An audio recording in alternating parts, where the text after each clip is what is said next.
Hello दोस्तों, स्वागत है आप सभी का अपने चैनल में। दोस्तों, आशा करता हूँ आप सब लोग अच्छे होंगे। आप लोगों की प्रिपरेशन आईबीपीएस क्लर्क प्री को लेकर काफ़ी अच्छी चल रही होगी।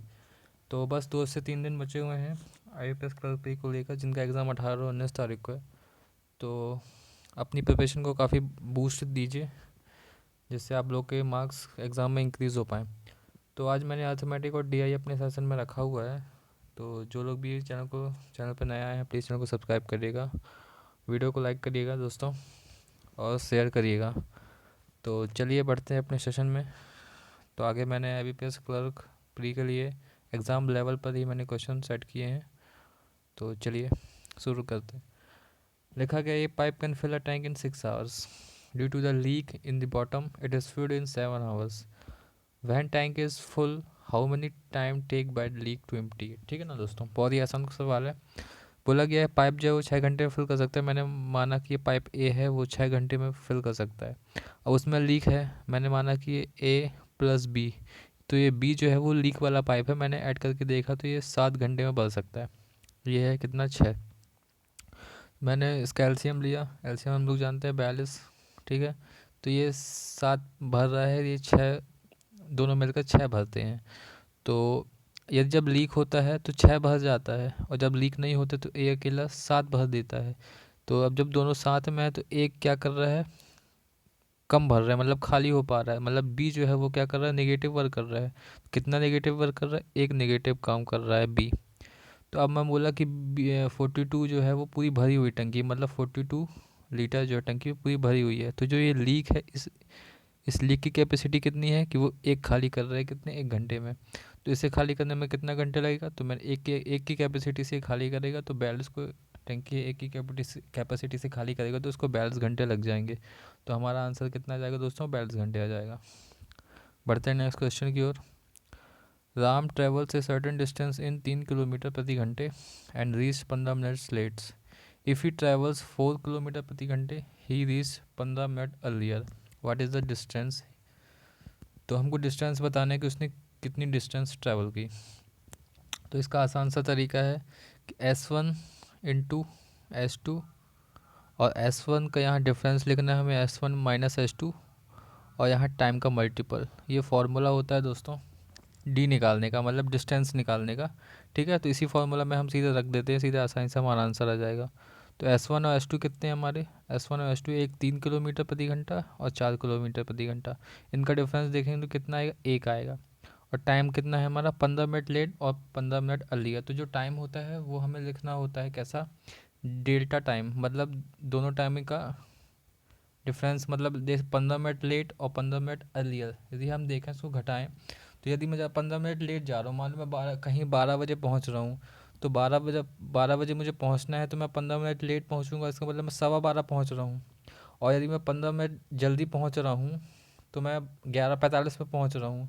तो दोनों का डिफरेंस कितना आ रहा है, 30 मिनट का डिफरेंस आ रहा है।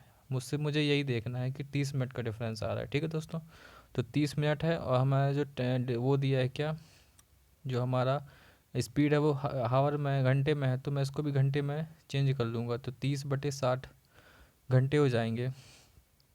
तो मैं इसको अब डिवाइड कर दूँगा 2, और ये 2 से 2, तो 3 दूनी 6, मतलब 6 किलोमीटर की हमारी डिस्टेंस आ गई।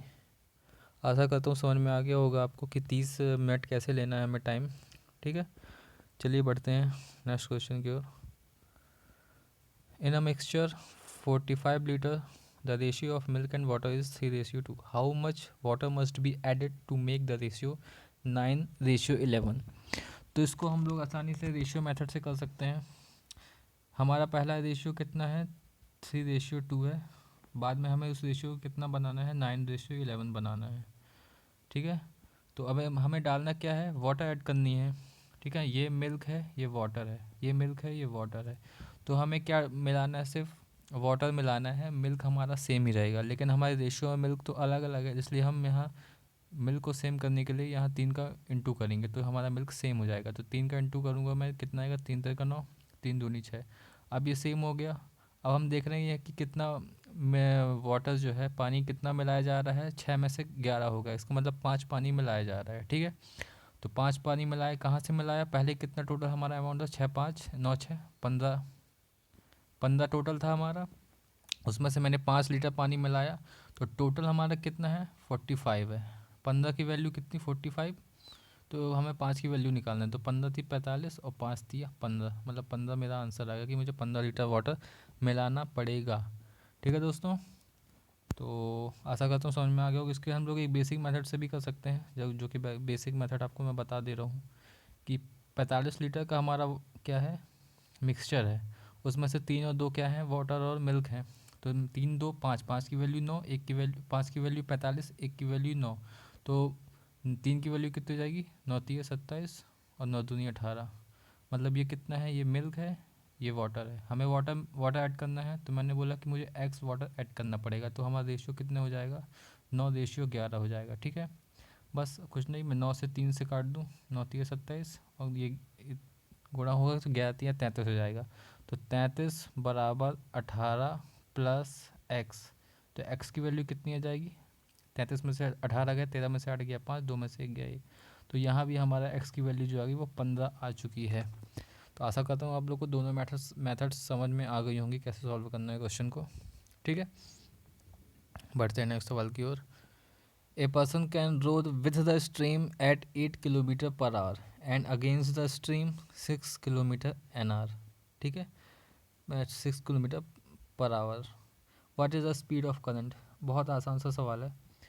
बोला गया कि जो एक मैन है वो स्ट्रीम के साथ, मतलब जैसे जैसे रिवर बह रही है उसी के साथ अपने नाव के साथ ही जा रहा है, सेम डायरेक्शन पर, ये भी नाव भी वहीं जा रही है, रिवर भी वहीं बह रही है, तो उसको 8 किलोमीटर पर आवर की स्पीड से जा रहा है।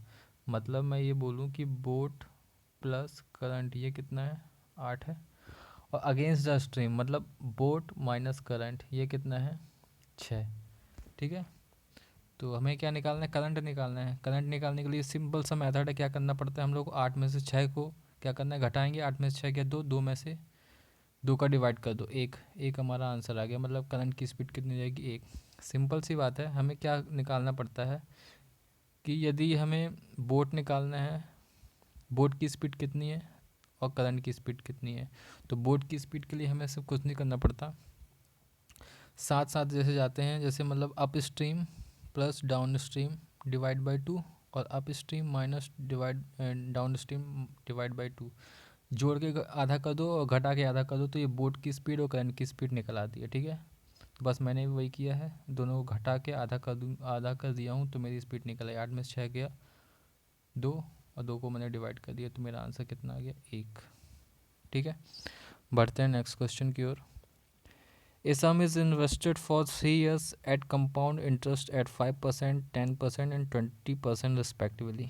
In 3 years the sum amount to rates इतना हो जाता है, then find the sum। बस आसान सा सवाल है, मतलब जो इसमें क्या है हमें दिया गया है, क्या दिया गया है कि 3 साल के लिए डिफरेंट इंटरेस्ट रेट्स दी गई हैं, हमें सम निकालना है। तो सबसे पहले मैंने बोला कि कोई एक्स एक सम था 5%, 5% की वैल्यू होती है 1/20, 20 से 21 हो जाएगा सम, तो 21/20 कर दिया। फिर बोला 10%, 10% की फ्रैक्शन वैल्यू 1/10, 10 से 1 11, 11/10 हो जाएगा। 20% 1/5, 6/5 हो जाएगा, और ये पूरा हमारा अमाउंट दिया गया है कितना 16632। बस यहाँ से एक्स की वैल्यू निकाल लेते हैं, तो एक्स की वैल्यू कैसे निकलेगी, 11 से हमने काटा इसको, 11 कम 11, 5, 11 5 55, 1, 11 कम 11, 12 13, 11 दूनी 22, ये कट गया। अब ये ख़त्म हो चुका है, सिर्फ 15 और 12 लिखा हुआ है ये। ठीक है, 15 12, 11 से काटने पर ये ख़त्म हो गया। अब मैं 6 से यदि काटता हूँ, 5 और 6, 6 7 8 1 9 कट जाएगा, देखते हैं। 6 दूनी 12, 3 6 5 30 और 1 6 दूनी 12, अब मेरे पास 252 ही सब बचा। ठीक है, 252, ये दोनों तो कट चुके हैं। 21 से काटूंगा तो 21 से कम 21, 21 दूनी 42, बस 12 बचा मेरे पास। अब 12 बचा यहाँ, ये पूरा कट चुका है। अब मुझे इसका और इसका इंटू कर देना है, तो 200 ये हो गया 10 इंटू 50, 5 तो 50 आएगा, और 50 इंटू 20 करूँगा तो 5 दूनी 10, 1000 आएगा, और 1000 पर 12 का इंटू कर दूँगा तो सीधा मेरा आंसर 12,000 आ जाएगा। ठीक है दोस्तों, बढ़ते हैं नेक्स्ट सवाल की ओर। Ravi sells an article at a gain of 12.5%. If he sold at a 22.50 more, he would have gained 25%. ठीक है, the cost price of article हमें बतानी है कि उस आर्टिकल कॉस्ट प्राइस कितनी है। ये मतलब गेन कर रहा है सबसे पहले वो कितना 12.5%, मतलब 8 रुपये का सामान है वो 9 में बेच देता है। ठीक है, 12.5% की फ्रैक्शन वैल्यू होती है 1/8। यदि वो 22 रुपये में 22.50 रुपये में ज़्यादा में बेचता, ठीक है, तो उसे 25% का प्रॉफिट ज़्यादा होता मतलब 25% का प्रॉफिट होता। तो मैं बोल दे रहा हूँ कि मेरे पास 8 ही था और प्रॉफिट कितना हो जाएगा 25% का होता। ठीक है ना, 25% का प्रॉफिट होता मतलब डबल प्रॉफिट होता, पहले 12% का हुआ 25% का हुआ। तो कितना हो जाता, कितने में मैं इसको बेचता, 8 का प्रॉफिट है मतलब 8 CP है और 25% में 5/4, 4 दूनी 8, 5 दूनी 10, मतलब इसको मैं 8 का सामान है अब 25% का प्रॉफिट लेकर 10 में बेच रहा हूँ। तो इन दोनों का डिफरेंस कितना आ रहा है, 1 आ रहा है। तो 1 का डिफरेंस की वैल्यू कितनी है 22.50 है। तो मुझे क्या निकालना है, कॉस्ट निकालना है। तो 22.50 को मैं सीधा सीधा 8 से मल्टीप्लाई कर दूंगा, मेरा आंसर आ जाएगा 22.50 इंटू 8। 8 8 पंचे 40, 8 दूनी 16 4 20, 8 दूनी 16 17 18, 180 मेरा आंसर आ गया।